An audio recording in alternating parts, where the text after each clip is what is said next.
Stevie J stood right in the middle of the courtroom, holding a sleek black USB drive like he was about to blow the lid off something huge.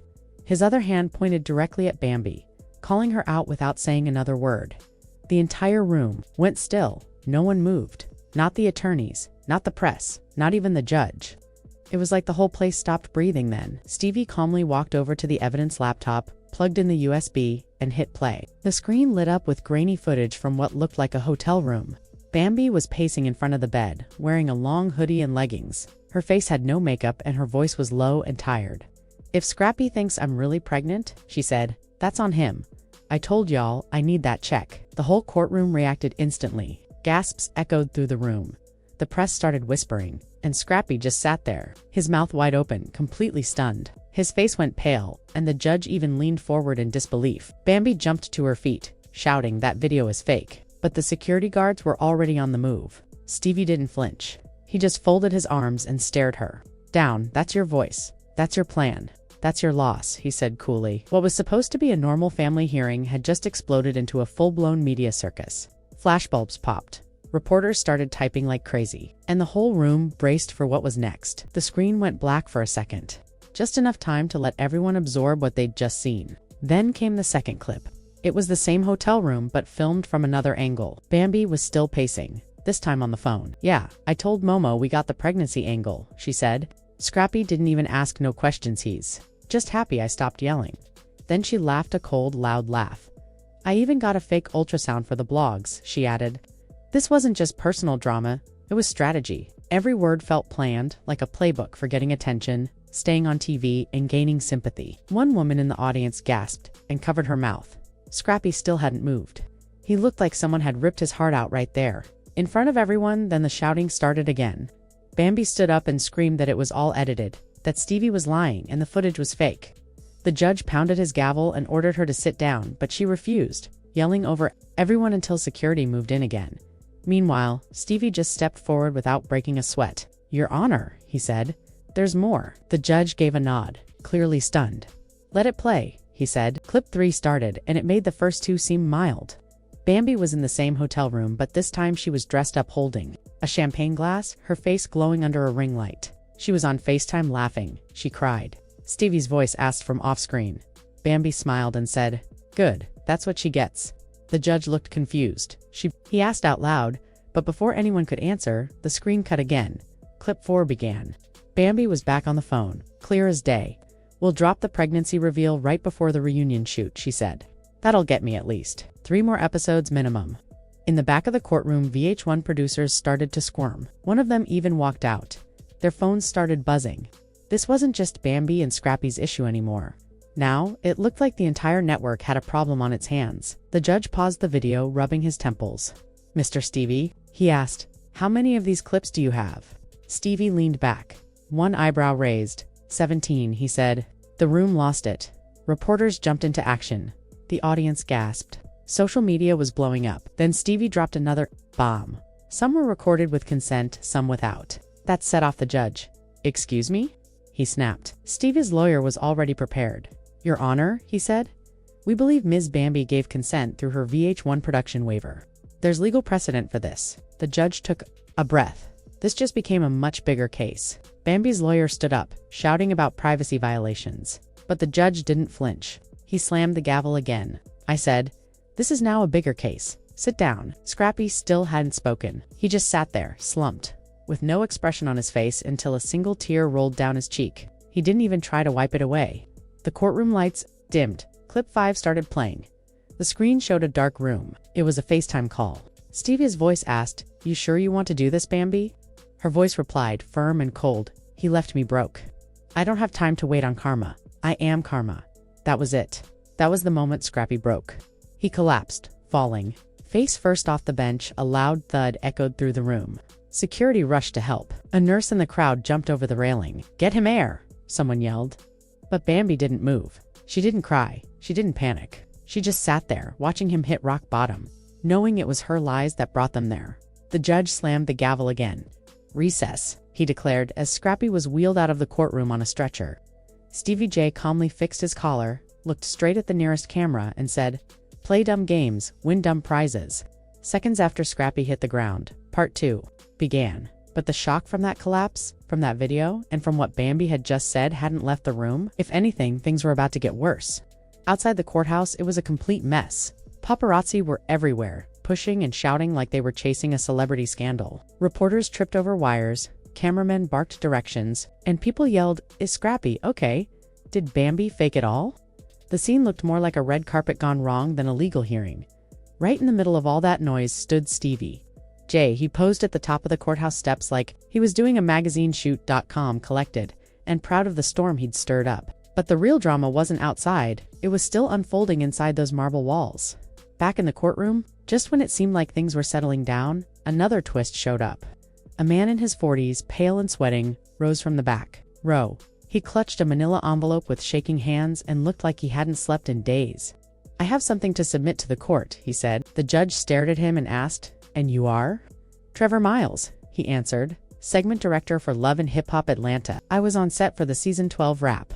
Trevor walked forward and handed the envelope to the bailiff. Then he said something that instantly killed the last bit of calm in the room. "This is raw cut footage from a bonus scene that never aired. The one Bambi begged us to delete." The courtroom went silent again. You could have heard someone breathe. The judge gave a small nod, opened the envelope, and passed the USB to the tech. Moments later, the screen came alive. There was Bambi again, hairstyled, makeup flawless. Holding a glass of champagne, she was seated in front of a green screen, likely for a reunion segment that never made it to air. She started talking like she was telling a story she had rehearsed. "I never planned to be pregnant," she said, her voice calm, focused. "But the storyline was too easy. Scrappy's dumb enough to believe anything when he's in love. That's his weakness." Then she looked straight into the camera, not even blinking, and said, "I used it." The room gasped. Even the judge tensed. Bambi broke down. "No, no, no, no," she screamed, her chair falling behind her as she jumped up.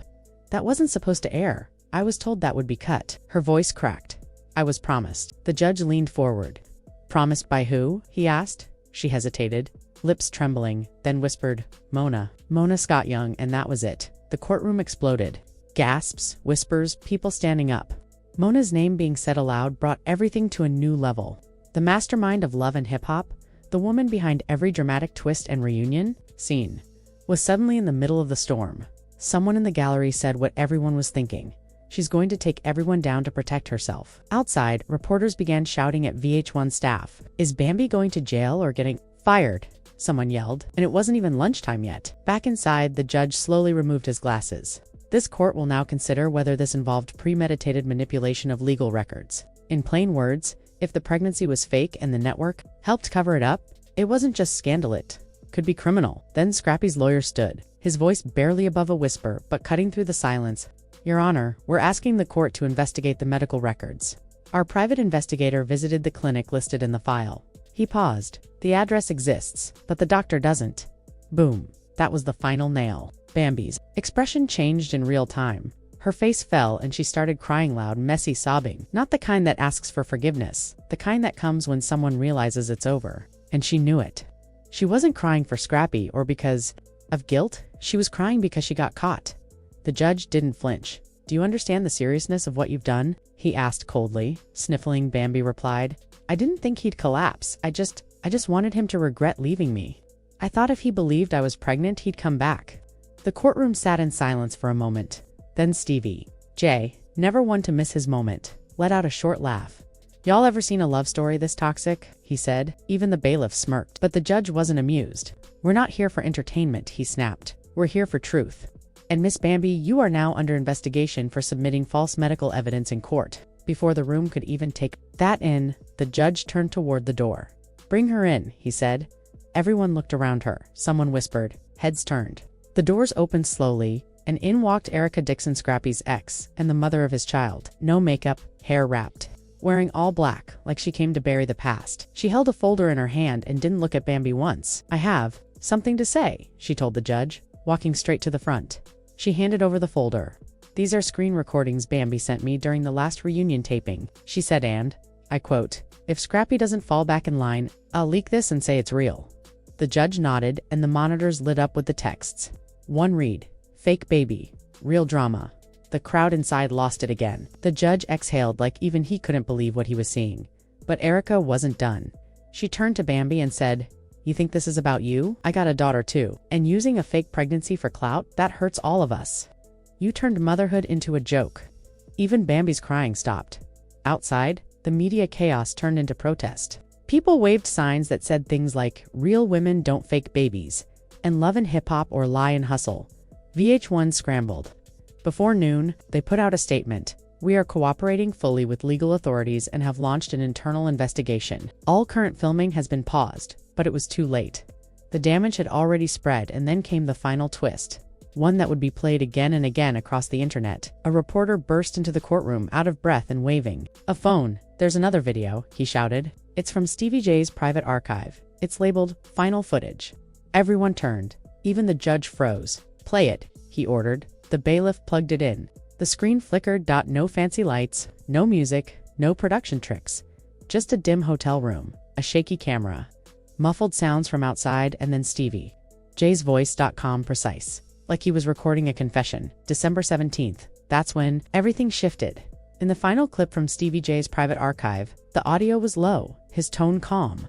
"She told me she needed proof. Scrappy still cared," he whispered. "I told her to chill, but she said she'd do whatever it took." The camera panned across a messy hotel bed and landed on a mirror in the reflection. It was unmistakable. Bambi, no glam. Hair in a bun, hoodie, leggings, pacing like she was caged. "He bought it, right?" she asked. Off camera, Stevie's voice responded. "He cried, and then she laughed. A hard, joyless laugh." "Good," she said. "That's what he gets." A gasp went through the courtroom like a shockwave. A woman in the back whispered, "Oh my God." The judge's face tightened. Scrappy's lawyer looked down, eyes closed, hands folded. Even the court reporter paused for a second, but the clip kept rolling. Stevie's voice came again, this time lower. "She told me she already had the sonogram made. Said she knew a girl at a med spa who could edit reports." The room exploded. A woman shouted, "That's a crime." The judge slammed his gavel. Order in this court." But it was too late. The damage was done. Time-stamped footage confirmed what many had only speculated. The pregnancy was a setup. It wasn't just some on-camera stunt. It was planned, calculated, and executed 2 full weeks before Bambi even told Scrappy she was expecting. Bambi buried her face in her hands. "I didn't know he kept that," she shouted. "He said he deleted it." The judge pointed at her, ice in his voice. "Ma'am, sit down. You're in enough trouble already." Then, after nearly an hour of dead silence, Scrappy finally spoke. His voice was low and raspy. "You played with my heart," he said. "You played with my family, with the idea of a child." He turned to Stevie. "And you filmed it." Stevie shrugged, unbothered. "You ain't innocent either, dog." The judge snapped. "Gentlemen, this is not a reunion episode. This is a courtroom." But Stevie wasn't done. "You really think you didn't do dirt? Let's talk about your nights with Erica in 2021. Scrappy froze. The room erupted again, reporters screaming questions, producers scrambling to collect mics, fans outside chanting even louder.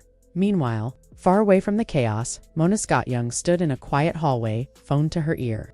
.com, unreadable. "Cancel season 13, she said, "and lawyer up." Inside the judge's chambers, it got real fast. He signed a warrant for Bambi's alleged fake medical documents, a subpoena for all of Stevie's raw footage, a gag order for the entire cast. By sunset, TMZ had leaked everything. The footage, the confession, the courtroom brawl, even Bambi's mugshot. Yes, she was booked. The charges: falsifying medical records, obstruction of justice, defamation. Bond denied. The next morning, Scrappy filed for full custody of their daughter. Outside the courthouse, his attorney faced the press. "Our client has suffered emotional devastation," he said. "This wasn't just personal. This was abuse, and the public." Split. Online. Hashtags trended like wildfire. Some screamed hashtag free Bambi. Others mocked her. Memes of Scrappy passed out in court made the rounds. One caption reading, "When karma hits harder than your mixtape." Scrappy wasn't laughing. On Instagram Live, he got real. "I ain't perfect," he said, "but I never thought I'd be lied to like that. I ain't mad no more, I'm just done." Then came the line that echoed across every platform. "If you love someone, don't fake a baby to keep them. Let them go. Let them grow." Most people thought that was the end, but it wasn't. Not even close. VH1 went into crisis mode. Sponsors pulled out, petitions launched, hashtags shifted from personal to political. And Stevie J, he saw an opportunity. He teased his own YouTube series. The receipts, y'all ain't ready. The thumbnail? Bambi laughing with a champagne glass in hand. The comments lit up. This ain't drama, this is criminal. She really faked a baby. Nah, lock her up. Stevie messy, but he didn't lie. Protect Scrappy and Mona. She didn't release a press statement. She sent a message internally. We're flipping the table. No more faking. No more scripted drama. Season 14 is going full documentary, but fans didn't buy it. One viral tweet summed it up. Mona knew. Don't let the queen act like a pawn now. Back in court, the judge made one final order. Bambi had to undergo a psychological evaluation. They needed to know why she did it, not just how. In a sealed session, a therapist asked, "Do you regret it?" Bambi looked down. "I regret getting caught," she said. That quote leaked within hours. The public turned hard. Cancel Bambi trended for a week straight. Scrappy's GoFundMe for legal costs fully funded in less than 12 hours. Stevie J, he signed a podcast deal, a Netflix doc, and gained 3 million new followers. Because here's the thing about scandal. The person holding the receipts, they usually win. But behind all the entertainment and chaos, there's a darker question that's harder to shake. Was this ever about love or just control? Faking a pregnancy, filming it, laughing about it, that's not just toxic. That's dangerous. And in the wreckage of it all, one truth couldn't be ignored. The camera didn't lie, even when every person in front of it did. So now what? Was Bambi a villain or just a woman who snapped? Was Stevie a snake or the only one brave enough to hit record? And Scrappy, did he walk out of that courtroom a survivor? Or just another pawn in a reality TV machine built to destroy? One thing's clear. When love turns into leverage, the fallout isn't just messy, it's lethal. And if you think it's over, think again. More leaks are coming. More names will drop. Season 14 is already being filmed, and this time, nobody's safe.